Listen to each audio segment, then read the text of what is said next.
Hi, my name is Vijeesh Menon. I work with a pharmaceutical company. I'm an eyewear enthusiast. I've got a few brands, got a few collections. I was on a lookout for a particular brand in Persol, and I was trying to find them online, and that's when I came to know about Gopal Rao. And being an eyewear enthusiast, I couldn't believe that, I didn't hear about you guys for so long.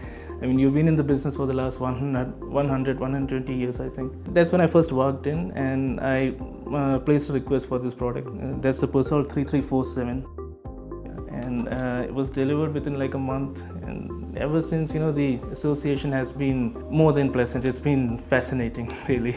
It goes back to 1999 when this movie was released. It was Mission Impossible 2.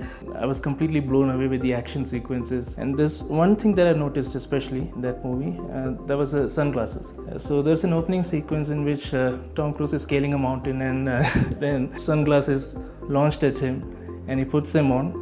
I think that was the Oakley Juliet, by the way. That's what got me interested. This one, right here, this is a Ray-Ban Aviator.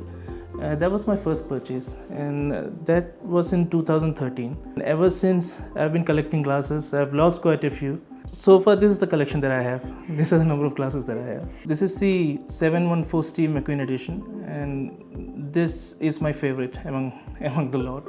This was made famous by the Hollywood actor Steve McQueen in his movie, I think, The Thomas Crown Affair. When I walked into the store one day, they had this there, and I had to get them. So I made the purchase, and I wear them regularly, almost on a daily basis. I was really fascinated when I saw the actor wearing those pair of sunglasses. They have all the hinges here on every side, and it just folds and it fits into your shirt pocket. It folds in 6 places and it fits into your shirt pocket. I really like the way they were engineered. I work on a computer for most of the day, and this is a pair that I picked up from Shop-Srgopalrao. It's a Persol 3077, and I've put the photochromatic SLR lenses on it. When I step out, it turns green. And it's also good since I work for longer hours on computer. Shields my eyes and provides comfort. Use them on a daily basis. This is my go-to glasses. I've made about 10 purchases from Shop-Srgopalrao, and I just enjoy going there.